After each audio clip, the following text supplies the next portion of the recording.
1 فروری 1985 حضرت مولانا قاری محمد حنیف صاحب ملتانی رحمۃ اللہ علیہ مدنی مسجد ملتان میں بیان فرما رہے ہیں۔ عنوان ہے حکایات اولیاء۔ سماعت فرمائیں، شکریہ۔ ونشهد أن سيدنا وسندنا ونبينا وشفيعنا وهادينا ومرشدنا ومولانا محمدا عبده ورسوله أرسله بالحق بشيرا ونذيرا صلی اللہ تعالی علیہ وعلا آلہ واصحابہ وازواجہ وذریاتہ وبارک وسلم تسلیما کثیرا کثیرا۔ اما بعد فاعوذ باللہ السمیع العلیم من الشیطان الرجیم۔ بسم اللہ الرحمن الرحیم۔ ان الذین قالوا ربنا اللہ ثم استقاموا تتنزل عليهم الملائكة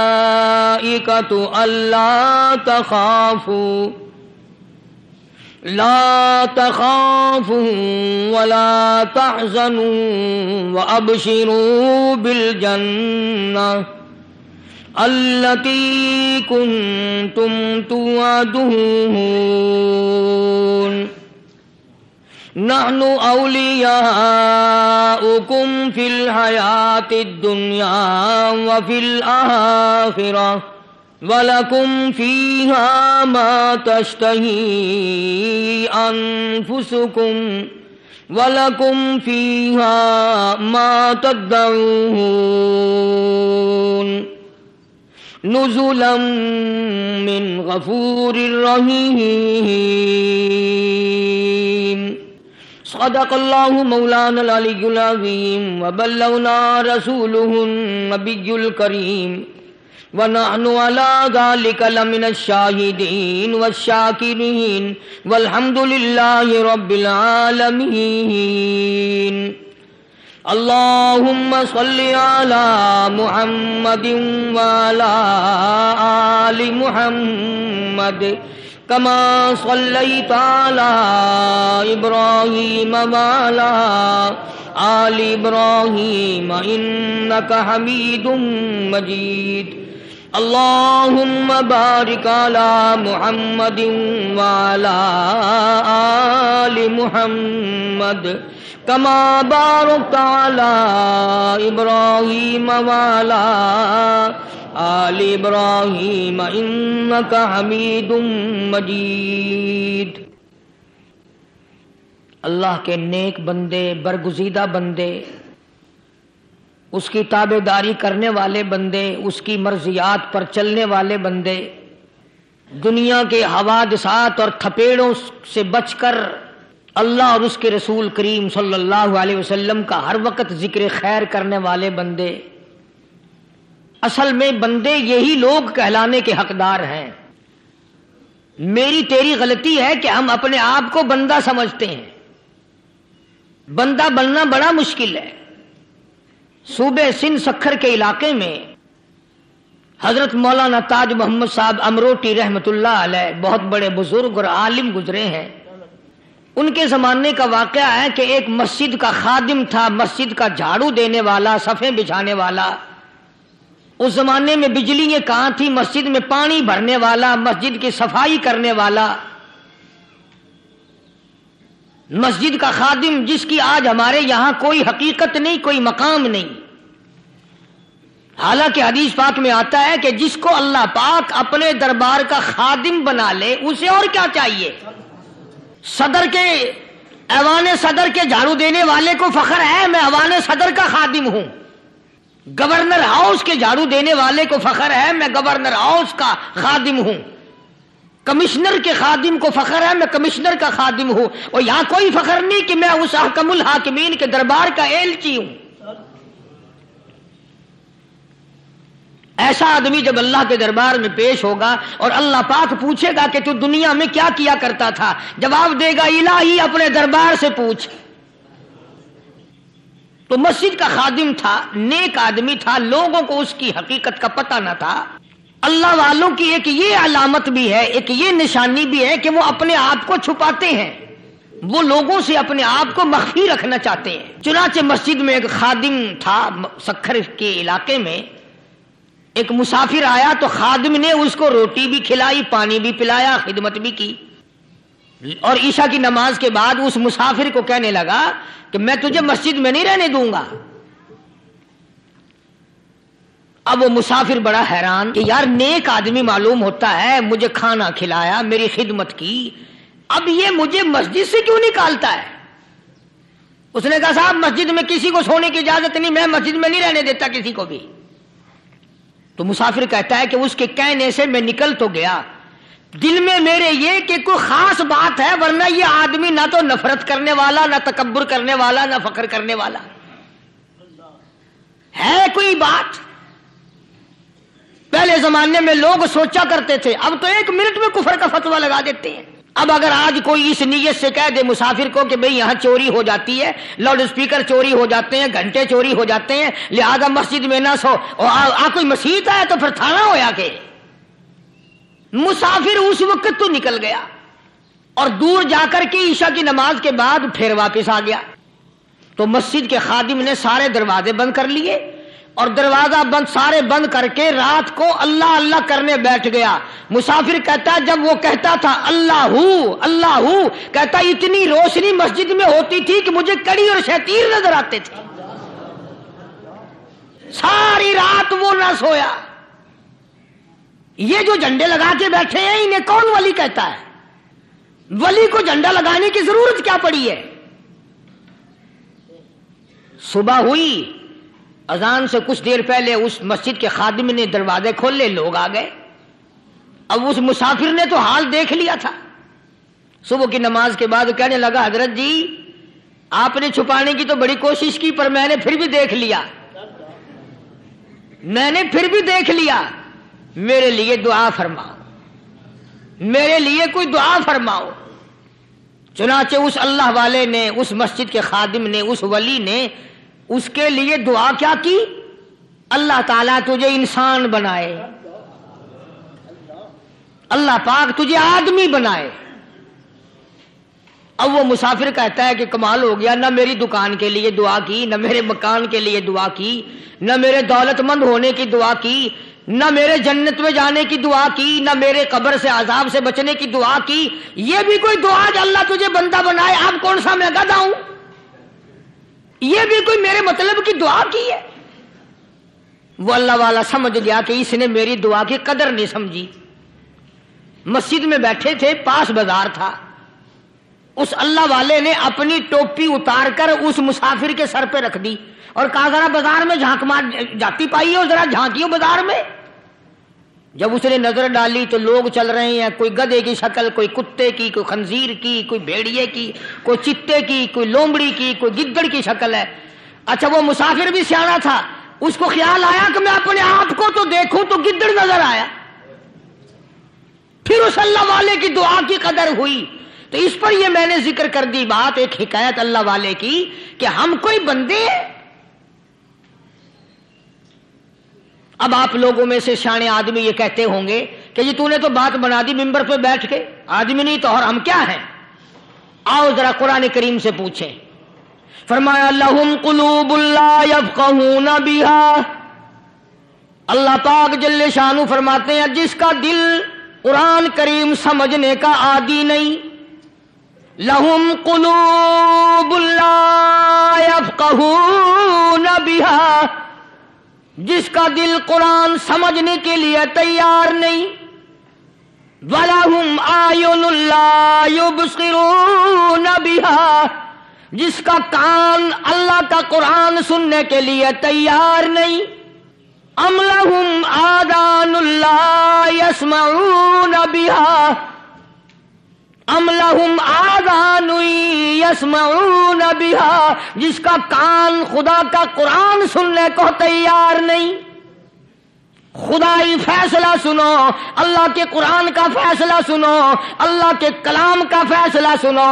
جس کا کان میرا کلام سننے کے لیے تیار نہیں، جس کو میرا قرآن سن کے مزہ نہیں آتا، جس کو میرا کلام سن کے حلاوت نہیں آتی، جس کو میرا کلام سن کے لذت نہیں آتی، جس کی روح تازی نہیں ہوتی، جس کو لطف نہیں آتا، جس کو کیف نہیں آتا، جس کو سرور نہیں آتا، جو میرا قرآن سننے کو تیار نہیں، جو میرا قرآن آنکھوں سے دیکھنے کو تیار نہیں، جو میرا قرآن سننے سمجھنے کے لیے تیار نہیں، آؤ پھر خدائی فیصلہ سنو۔ فرمایا اولئک کالانعام،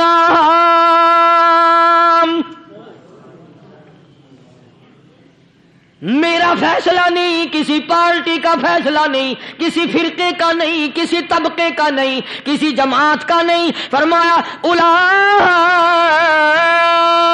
الانعام،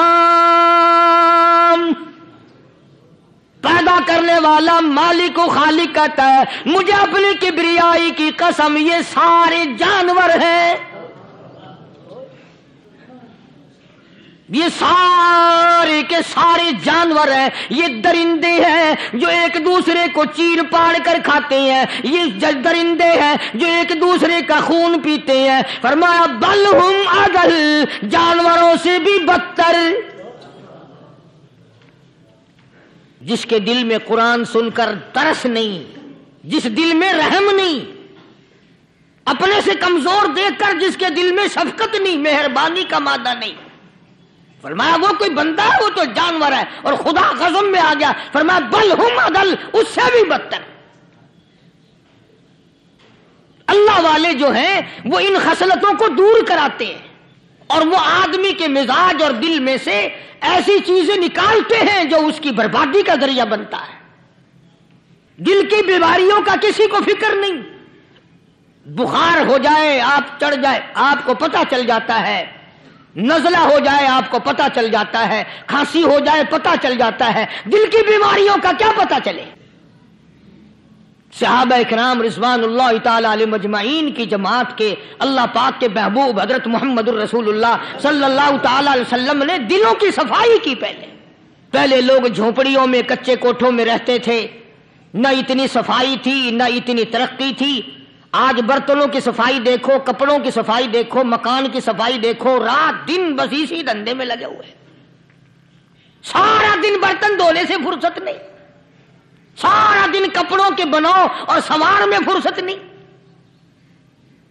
تو اللہ والے ایسے موقع پر بڑی عجیب بات کہتے ہیں، وہی مجذوب ہے، مجذوب علی رحمت کہتے ہیں بظاہر تو ہر شے میں بے حد صفائی، بظاہر تو ہر شے میں بے حد صفائی، مگر دل میں ہے گندگی انتہائی۔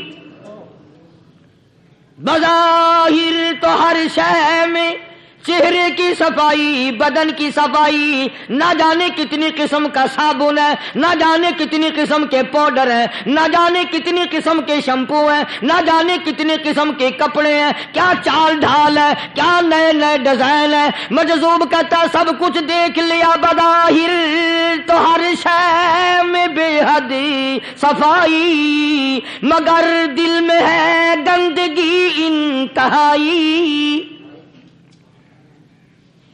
جس یار کی بیٹھک میں بیٹھ کے کھانا کھایا، جس رشتہ دار کی بیٹھک میں بیٹھ کے کھانا کھایا، اسی کی بہن کو دیکھ کر آبرو پہ ڈاکہ ڈالنے کا پروگرام ہے۔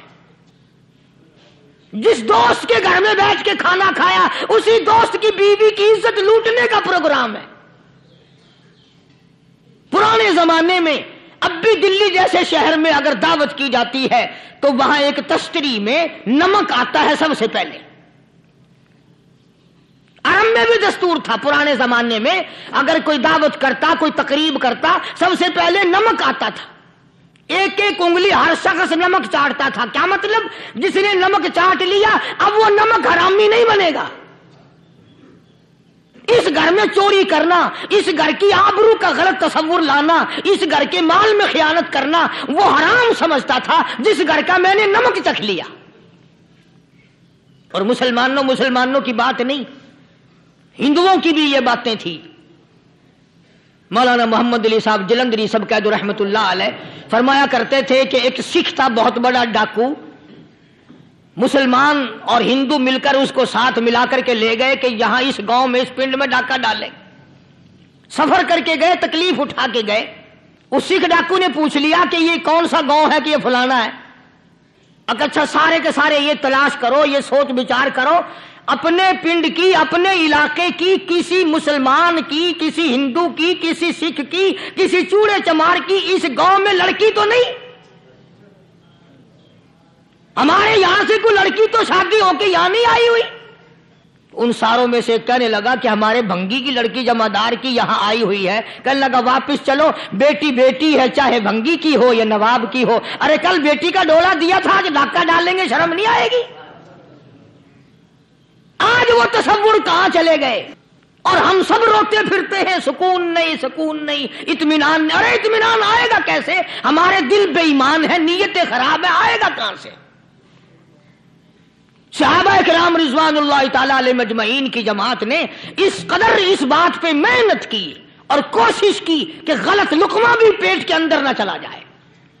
چنانچہ میں علی اعلان کہتا ہوں، 1,29,000 صحابہ کرام، کالی کملی والے کے دیوانے اور پروانے، حضور کے یار جانثار، حضور کے ساتھ پھاقا کھانے والے، پھاقوں مرنے والے، پتھر کھانے والے، اپنے بچوں کے ٹکڑے ہوتے ہوئے دیکھ کر لا الہ الا اللہ محمد الرسول اللہ کی صدا بلند کرنے والے صحابہ کرام کا یہ حال تھا۔ پیدل سفر کر کے جاتے تھے یہودی عیسائی، شام نکل گئے، فلسطین نکل گئے، ہندوستان آ گئے، 2 سال لگ جاتے تھے، اپنی جوان بیٹیوں کو مسلمانوں کے گھروں میں چھوڑ کے آ جاتے تھے۔ کبھی نگاہ نبوت نے جن کو رنگ دیا تھا، کبھی کسی صحابی پہ ذرہ برابر الزام نہیں لگا۔ ان یہودیوں کا، ان عیسائیوں کا یہ عقیدہ تھا کہ محمد صلی اللہ علیہ وسلم کے جو غلام ہیں، ان کی نگاہ بھی پاک ہے، ان کے دل بھی پاک ہیں، ان کے ارادے بھی پاک ہیں، ان کے ہاتھ بھی پاک ہیں۔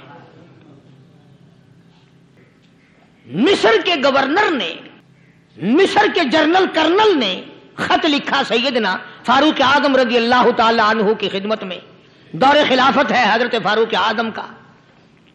کیا خط لکھا کہ حضور مجھے کافی وقت گزر گیا ہے اور فلاں علاقے میں آپ کے حکم سے ہم نے جانا ہے اور راستہ صرف ایک ہے اور اس راستے میں جال بچھا دیا گیا۔ اب مجھے مشورہ دیں، میں کیا کروں، حکم دیں مجھے۔ جال کیا بچھا دیا گیا کہ ہمیں پتہ چل گیا ہے عیسائیوں نے پروگرام بنایا، سینکڑوں لڑکیاں تلاش کر کر کے بڑی خوبصورت حسینہ اکٹھی کی ہیں، ان کو گانے بجانے کی ٹریننگ دی ہے، ان کو اچھی اچھی آوازوں والی لڑکیاں ڈھونڈ کے لائے ہیں، اور انہوں نے یہ پروگرام بنایا کہ جب مسلمانوں کی فوج اس گلی سے گزرے گی، ان کوٹھوں کے اوپر چڑھ کے گانا بجانا کریں گے تاکہ ان کے دل میں بدماشی آئے اور ان کا بیڑا غرق ہو۔ کبھی کافر کا یہ عقیدہ تھا کہ مسلمان کا دل بگڑا تو یہ گیا، اس کی نیت میں خرابی آئی اور یہ تباہ ہوا۔ جناب فاروق اعظم رضی اللہ تعالیٰ عنہ نے اسے یہ خط نہیں لکھا کہ تو قرآن پڑھا کر، تو نفل پڑھا کر۔ امیر المومنین خلیفۃ المسلمین سیدنا فاروق اعظم رضی اللہ تعالیٰ عنہ نے اپنے جنرل کرنل کو خط لکھا کہ اس میں لمبی چوڑی فکر کی کوئی بات نہیں، اس میں کوئی پریشانی والی بات نہیں، کوئی سوچ و بچار والی بات نہیں، سارے تیری فوج میں، تیری کمان میں مسلمان ہیں، سب کو اکٹھا کر لے، ساروں کو اکٹھا کر کے قرآن کریم کے سورت نور کی 2 آیتیں سنا دے۔ یہ بھی نہیں فرمایا کہ سزا سناؤ، اتنے کوڑے لگیں گے، جو خلاف کرے گا یوں قید ہوگی، یوں کورٹ مارشل کر دیا جائے گا، کچھ نہیں۔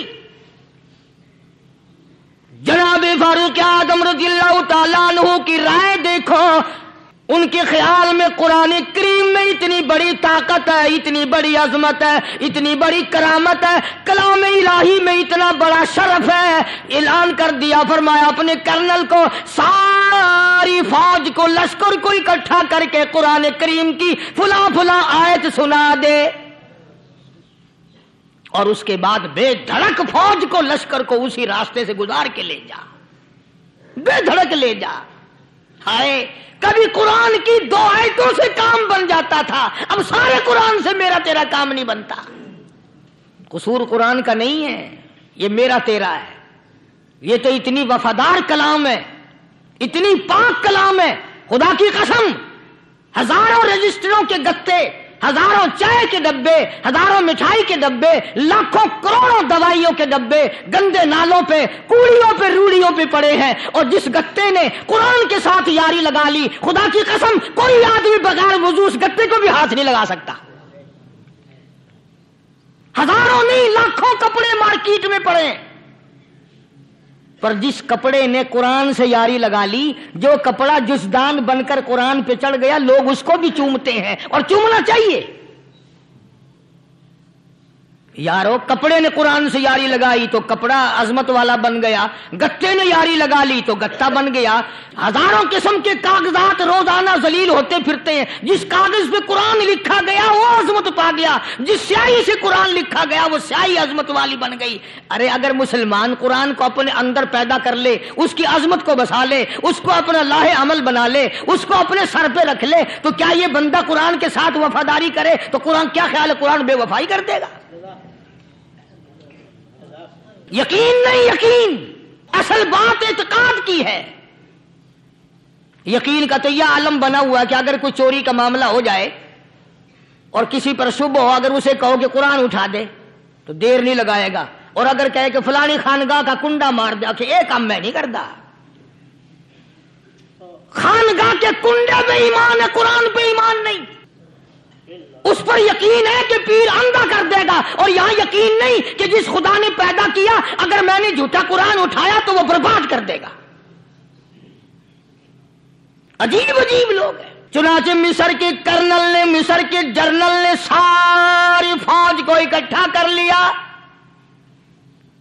اس نے بھی یہ بات تو نہیں کہی کہ فاروق اعظم کو دوبارہ خط لکھتا کہ حضرت یہ تو 2 آیتیں آپ نے لکھی، یہ تو سارا قرآن روز پڑھتے ہیں، پر بنے گا کیا؟ جیسے فاروق اعظم کا یقین تھا، فاروق اعظم کی فوج کے کرنل کا بھی یقین ہے، فاروق اعظم کے فوج کے جنرل کا بھی یقین ہے۔ اس نے ساری فوج کو اکٹھا کیا، لشکر کو جمع کیا، اور اس کے بعد کہنے لگا قل للمؤمنین یغضوا من ابصارکم ویحفظوا فروجہم ذالک ازکی لہم ان اللہ خبیر بما یصنعون۔ او لوگوں، خدا تمہیں کہتا ہے اپنی آنکھوں کی حفاظت کرو، اگر تمہاری نظریں غلط جگہ پڑی اپنی عزت کی حفاظت کرو، اپنی آبرو کی حفاظت کرو، اگر غلط نظریں پڑی، غلط استعمال ہوئی، ان اللہ خبیر بما یصنعون، اللہ پاک تمہاری ساتھ ساتھ ہے، وہ ہر چیز کو دیکھتا جائے گا، وہ ہر چیز تمہاری دیکھے گا۔ چنانچہ تاریخ شاہد ہے، ابن حشام نے لکھا ہے، ابن خلدون نے لکھا ہے، اور کئی مورخین نے لکھا ہے کہ جب مسلمان جرنل نے، مسلمان کرنل نے اپنی فوج کو قرآن کی 2 آیتیں سنائی اور اس کے بعد حکم دیا چلو، تمام کا تمام لشکر چل رہا ہے، ادھر ڈھول بجا، دھماکے بجے، گانا شروع ہوا، گانا بجانا شروع ہوا، ساری فوج نکل گئی، سارا لشکر چلا گیا۔ لڑکیوں نے دیکھا کہ یہ تو ختم ہو گئے، نیچے آواز دے کے کہنے لگی اور جانے والوں یہ ساری فوج کئی اندھوں کی فوج تو نہیں؟ یہ حسن کا نظارہ اور یہ ڈانس اور یہ آواز، ہم ناچ ناچ کے تھک گئی، کوئی سر نہیں اٹھاتا۔ اور آج دیکھ لیں آپ، ہر گھر کے اوپر وہ لگا ہوا ہے ایریل، لعنت کا ایریل لگا ہوا ہے، لعنت کا ایریل۔ حاجیو تم کیا کہتے ہو کہ ہمارے گھر کا اس میں کیا بگڑے گا؟ خدا کی قسم وہ بگڑتا ہے، وہ دیمک لگتی ہے، وہ تباہی پھرتی ہے، تمہیں پتہ بھی نہیں چلتا۔ تم نے کیا سوچ رکھا ہے؟ مسلمان کرنل کے حکم پہ ساری فوج نکل گئی، ناچنے والی گانے والی لڑکیاں عیسائیوں کی حیران ہیں، کیا ہوا؟ لاکھوں کی تعداد میں فوج گزر گئی، کوئی نگاہ اٹھا کے نہیں دیکھتا۔ ایک مسلمان سپاہی گزرتا گزرتا نیچی نظریں کیے کیے کہنے لگا سر کیسے اٹھائے، نگاہ کیسے کوئی اٹھائے گا؟ یہ سارے کے سارے اللہ کا قرآن سن کر آئے ہیں، کیسے کوئی نگاہ اٹھائے گا، کیسے کوئی سر کو اٹھائے گا؟ یہ سارے کے سارے اللہ کا قرآن سن کر آئے ہیں۔ ان کا عمل ہوا نا قرآن پہ، ان کے عمل کا کتنا بڑا اثر پڑا۔ مورخین نے لکھا، ابن حشام لکھتا ہے عیسائی لڑکیوں نے چھلانگیں لگا دی، کوٹھی سے نیچے آ گئی، کہنے لگی عام مسلمانوں وہ قرآن ہمیں بھی سنا کے جاؤ جس میں اتنی اسپرٹ ہے، اتنی طاقت ہے، جو حسن کے نظارے سے روک دے، جو گانے بجانے سے روک دے۔ یہ تو آدمی کے دل کا سکون ہے، نہ گانا سنتے ہو نہ حسن کا نظارہ کرتے ہو، جاتے والے یوں نہ جاؤ، ہمیں بھی وہ قرآن سنا کے جاؤ۔ اس قرآن میں کتنی بڑی طاقت ہے، وہ کتنی عظمت ہوگی، اس میں اس کلام میں کتنی برکت ہوگی، جس کلام میں یہ تاثیر ہے کہ وہ ایسی ایسی چیزوں سے روک دیتا ہے۔ چنانچہ ایک مسلمان سپاہی چلتا بھی جاتا ہے اور کہنے لگا وَقُلْ لِلْمُؤْمِنِينَ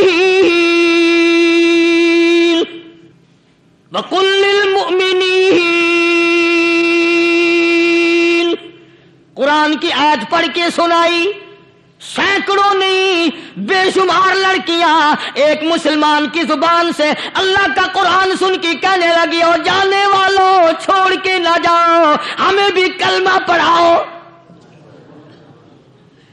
جتنی بھی وہ ناچنے گانے والی تھی تمام کی تمام کلمہ پڑھ کر مسلمان بن گئی۔ اور مورخین نے لکھا ہے آخری دم تک قرآن کی شیدائی اور دیوانی بن کے گزری ہیں۔ پھر وہ لڑکیاں جو رات دن حسن و جمال کا پیکر بنی رہتی تھی، علماء نے لکھا ہے جب موت آئی ایک ایک کے بدن میں کپڑے لباس میں موت آئی تو 50-50 ٹاٹی لگی ہوئی تھی۔ بظاہر تو آج بھی بڑی جھاڑا پنجی ہے، بڑی صفائی ہے، بڑی دوڑ دھوپ ہے۔ اسی کو مجذوب الاعلان کہتا بظاہر تو ہر شے میں بے حد صفائی، مگر دل میں ہے گندگی انتہائی، کبھی اس کے دھوکے میں آنا نہ بھائی، یہ سب ہے رعائی، یہ بس ہے رعائی، یہ تو چیز ہی کچھ نہیں۔ بڑے بڑے دھندے ہمیں پلٹتے دیکھے، بڑے بڑے نظام بگڑتے دیکھے۔ محمد عربی صلی اللہ تعالی علیہ وسلم کے دربار میں بڑے بڑے لوگ آتے تھے۔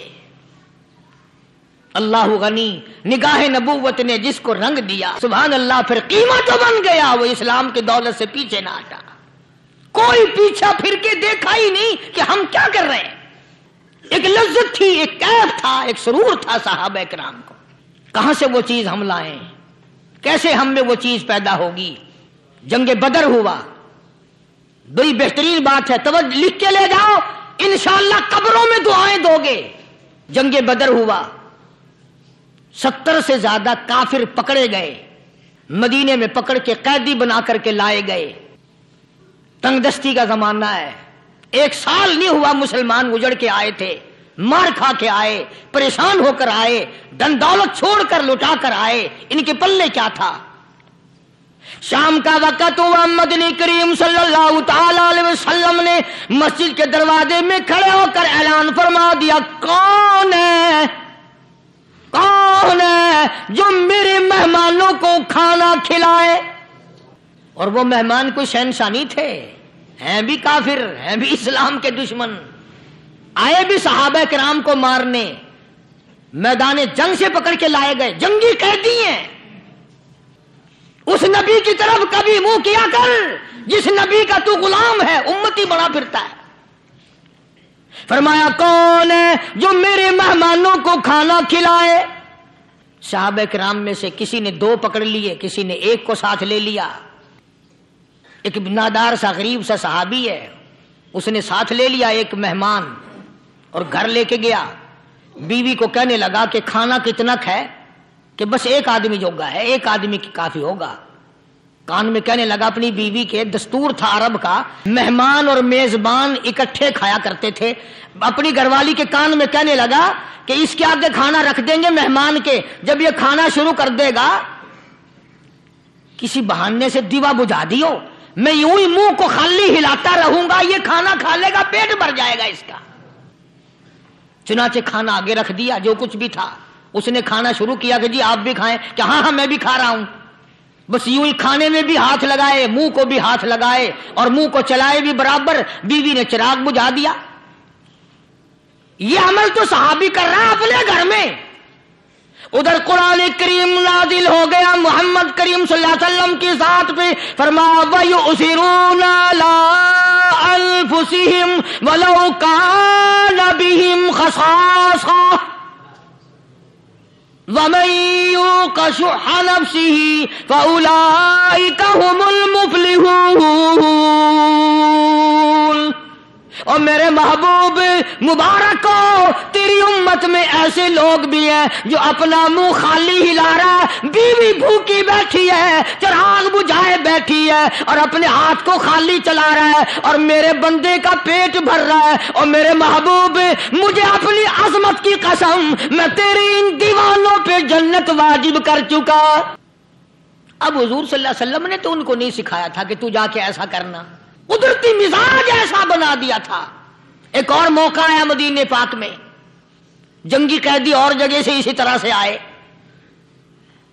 ایک صحابی ایک اور آدمی کو، جنگی قیدی کو کافر میں گھر لے گیا۔ بیوی کہنے لگی کہ ایک ہی آدمی کا کھانا ہے بس، انہوں نے کہا اس کو دے دو۔ وہ کافر جنگی قیدی کہنے لگا جی آپ بھی کھائیں، کہنے لگا بھی بات ہے صاف، ایک آدمی کا کھانا ہے، تو کھانا کھا، میں درخت کے پتے چبا لیتا ہوں۔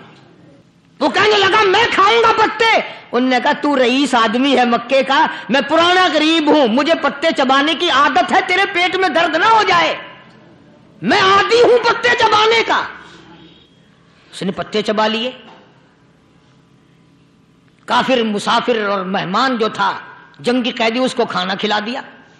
دوسرے دن پھر ایسی نوبت آئی، اس نے کہا آپ بھی میرے ساتھ کھانا کھائیں؟ نے کہا نہیں بھائی تو کھا، میں پتے چبانے کا عادی ہوں۔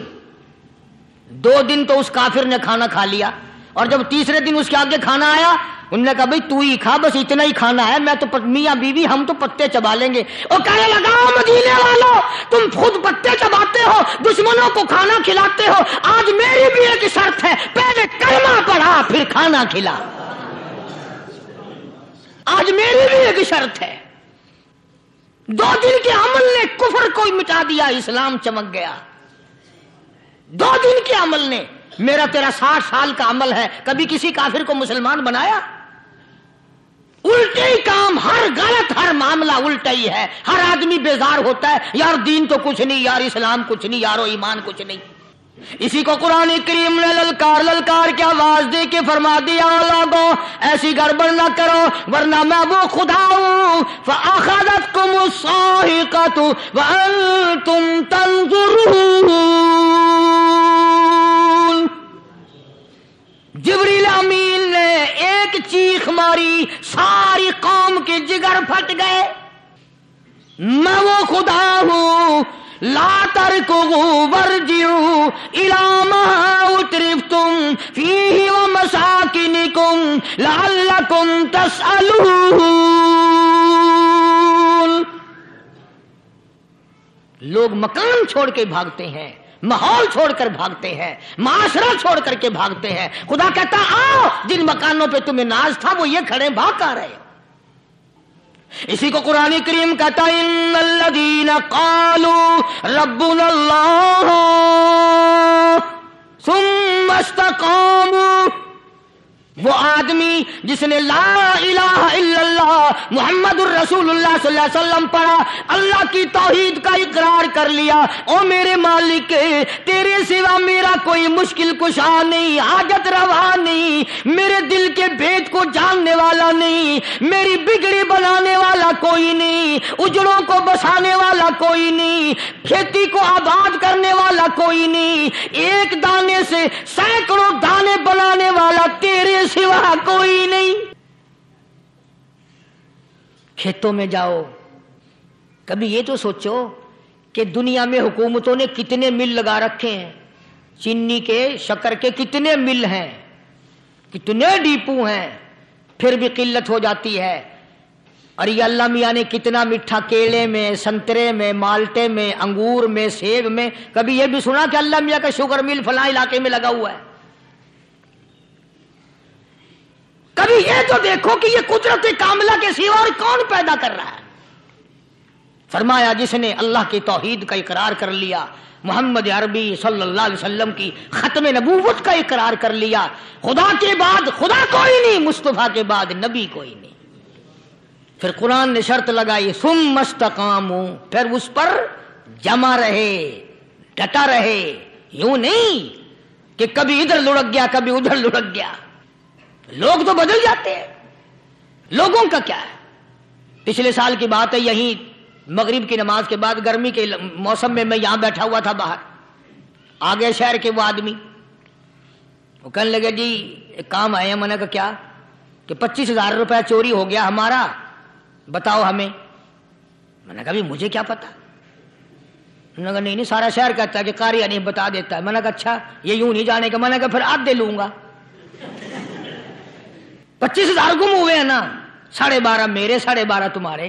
کہنے دیکھو نا جی بال بچے چھوٹے چھوٹے غریب بچے ہیں جن کے وہ پیسے ہیں۔ میں نے کہا اچھا میں بادشاہ لگا ہوا ہوں؟ انہوں نے کہا جی سودا مہنگا۔ میں نے کہا پھر کہیں اور چلے جاؤ۔ جتنا میں نے سمجھایا نہیں ماننا کہ اگر ہمیں یوں پتہ چل جائے مولویوں کو ولیوں کو تو پھر یہ لاکھوں کروڑوں پولیس والے رکھنے کی ضرورت ہے بھلا؟ اتنی بڑی فوج کا رکھ کر کیا کریں گے ہم؟ اربوں روپیہ فوج کا خرچہ ہے، 2 ولی، ایک ولی کو اس بارڈر پہ بٹھا دیں گے، ایک ولی کو اس بارڈر پہ بٹھا دیں گے، پھر ہم بڑھانا دیں گے اولیاء کرام رجمت۔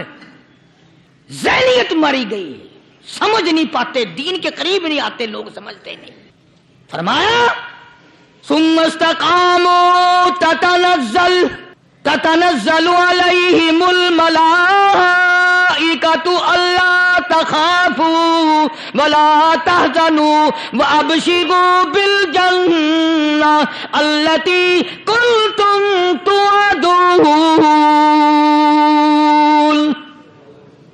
قرآن کہتا ادھر ولی کی موت آتی ہے، ایسا آدمی جو اپنے کلمے پہ جمع رہے، شرک و بدعت کی لعنت سے بچے، کفر و نفاق سے بچے۔ ادھر موت آتی ہے، ادھر فرشتے کہتے ہیں گھبرانا، غم نہ کر، بہشت کے دروازے تیرے لیے سارے کھلے ہوئے۔ وَلَكُمْ فِيهَا مَا تَشْتَهِي أَنفُسُكُمْ وَلَكُمْ فِيهَا مَا تَدَّعُونَ۔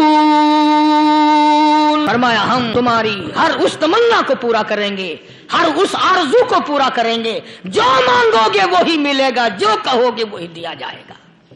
نحن اولیاؤکم فی الحیات الدنیا وفی الآخرہ، ہم دنیا میں بھی تمہارے کارساز ہیں، ہم آخرت میں بھی تمہارے کارساز ہیں، ہم دنیا میں بھی تمہارے دوست ہیں، آخرت میں بھی تمہارے دوست ہیں، اور خدا کے یہاں وہ انعام ملے گا۔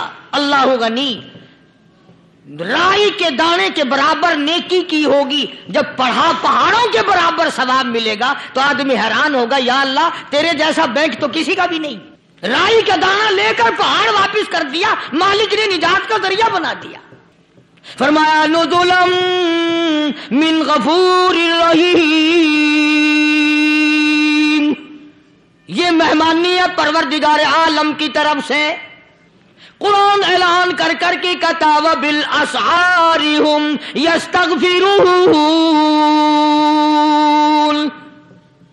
اللہ پاک فرماتے ہیں میرے بندوں کی نشانی یہ ہے کہ وہ آخری رات میں بڑے ویلے سحری کے وقت اٹھ کر استغفار کرتے ہیں، اللہ کے حضور میں معافی مانگتے ہیں، روتے ہیں، عاجزی کرتے ہیں۔ کہتا کہ ایک تڑپ سی دل میں امنگتی ہے، ایک درد جگر میں ہوتا ہے، ایک تڑپ سی دل میں امنگتی ہے، ایک درد جگر میں ہوتا ہے، ہم رات کو رویا کرتے ہیں جب سارا عالم سوتا ہے۔ سب لوگ سوئے ہوئے ہوں اور اللہ کا دروازہ کھٹکھٹا، اندھیرے میں مالک کائنات کے سامنے جھولی پھیلا، اپنی بگڑی کا سوال کر، اپنی مشکلات اس مالک کے سامنے پیش کر جو سارے جہان کا خالق و مالک ہے۔ عقیدہ بھی بناؤ، اعمال بھی بدلو، مزاج بدلو، طبیعتوں میں انقلاب لاؤ، اور لوگوں ان گھروں کو مسلمانوں والے گھر بناؤ۔ تم برا مان کے جاؤ یا بھلا مان کے جاؤ، میں اپنے عقیدے کی بات کو چھپاتا نہیں۔ جس گھر میں کوئی مرد عورت قرآن کے کھولنے والا نہیں، میں اس گھر کو مسلمان کا گھر نہیں کہتا، وہ چوڑے اور کراڑ اور سکھ کا گھر ہے۔ تمہیں یہ سکھایا کس نے ہے کہ مرنے کے بعد قرآن پڑھا جاتا ہے اور ساری زندگی میں نہیں پڑھا جاتا؟ یہ قرآن مردوں کے لیے تھوڑی آیا، یہ زندوں کے لیے آیا ہے۔ حدیث پاک میں آتا ہے، حضور کریم سب کا جو صلی اللہ علیہ وسلم نے فرمایا، عیسیٰ علیہ السلام ایک قبرستان سے گزرے، گورستان سے گزرے تو ایک قبر کو دیکھا، وہ نبی ایسا تھا، اس کے معجزات ایسے تھے۔ قبر میں دیکھا تو ایک بڑھیا جل رہی ہے، سڑ رہی ہے، تباہ ہو رہی ہے، رو رہی ہے۔ تو عیسیٰ علیہ السلام پناہ کر کے وہاں سے گزر گئے۔ چند دنوں کے بعد جو اسی قبر کے پاس سے گزرے تو عیسیٰ علیہ السلام کو دھیان آیا کہ اس قبر میں ایک بڑھیا بڑی عذاب بھگت رہی تھی، مگر اس دن جو دیکھا وہ تو عیش میں بیٹھی ہے، تخت میں بیٹھی آرام کر رہی ہے۔ سیدنا عیسیٰ علیہ السلام نے اللہ پاک سے سوال کر دیا، الہی مرنے کے بعد تو آدمی کوئی نیکی بھی نہیں کر سکتا، اس نے کیا کر لیا جو اس کا سارا نظام بدل گیا؟ آواز آئی، اے عیسیٰ لکھ کے لے جاؤ یہ بات، حضور کا فرمان ہے۔ فرمایا، اے عیسیٰ، اس مائی کے چھوٹے سے پوتے نے استاد کے پاس جا کر کے پڑھا، بسم اللہ الرحمن الرحیم۔ اس ننھے سے منہ سے، چھوٹے سے منہ سے جب یہ لفظ نکلا، اے اللہ تو بڑا مہربان ہے، تو بڑا کریم ہے۔ عیسیٰ چھوٹے سے منہ سے جب نکلا، وہ تو معصوم تھا، اس کے منہ سے جب نکلا نا کہ میں بڑا مہربان ہوں، میں نے اس معصوم بچے کے صدقے میں اس کی دادی پہ کرم کر دیا۔ اس کے نام میں بڑی برکتیں ہیں، اللہ کا نام لینے میں بڑی برکت ہے۔ گڑ میں مٹھاس ہے، اللہ کے نام میں مٹھاس نہیں۔ ٹافیوں میں مٹھاس ہے، اللہ کے نام میں مٹھاس نہیں۔ تم نے چکھ کے نہیں دیکھا، اگر تم چکھ لو، خدا کی قسم دنیا کی کوئی چیز اچھی نہ لگے اللہ کے نام کے مقابلے میں۔ اللہ پاک مجھے اور آپ سب کو اپنا نام لینے کی توفیق عطا فرمائے، اپنے قرآن کی تلاوت کرنے کی توفیق عطا فرمائے، اور اپنا ذکر اور اپنا فکر اور اپنے شکر کی توفیق عطا فرمائے، اور اللہ پاک ہم سب کو یہ ہمت دے کہ مرتے دم تک ہم قرآن سے یاری کریں، قرآن سے وفاداری کریں۔ وآخر دعوانا ان الحمدللہ رب العالمین۔ پچھلے جمعے کی بڑی شاندار کیسٹ جو آپ لوگ خود سن کے گئے تھے، اور بھی سب کیسٹیں ہیں، بڑی اعلیٰ درجے کی اولیاء کرام کی، جو بھی بیمار ہے یا اللہ سب کے دکھوں کو دور فرما دے، یا اللہ اپنے محبوب صلی اللہ علیہ وسلم کے صدقے میں سب کی تکلیفوں کو دور فرما، سب کی پریشانیوں کو دور فرما، سب کی نیک تمناؤں کو پورا فرما۔ یہ جتنے مرد عورت آئے بیٹھے ہیں یا اللہ ان کو قدم قدم پہ نیکیاں اور قبولیت عطا فرما، یا اللہ سب کے کاروبار میں، سب کی فصل میں برکت عطا فرما، یا اللہ سب کی نیکیوں کو اتنا بڑھا کہ ہمارے لیے ذریعہ نجات بن جائیں۔ یا اللہ ہم سب کے والدین کی مغفرت فرما۔ میرے حاجی صاحب کے لیے بھی دعا کرو، جس کا یہ سارا بوٹا لگایا ہوا، اللہ تعالیٰ اس کی قبر کو جنت کا باغ بنائے۔ میری والدہ کے لیے بھی، سب کے والدین کے لیے دعا کرو، یا اللہ سب کی قبروں کو جنت کا باغ بنائے۔ جس کے عزیز رشتہ دار، اہلیہ، بھائی، بھتیجے، خاندان کے لوگ، وسیب کے لوگ جتنے بھی قبروں میں چلے گئے، یا اللہ سب کی مغفرت فرما، سب کے گناہوں کو معاف فرما، یا اللہ سب کو اعلی علین میں جگہ عطا فرما۔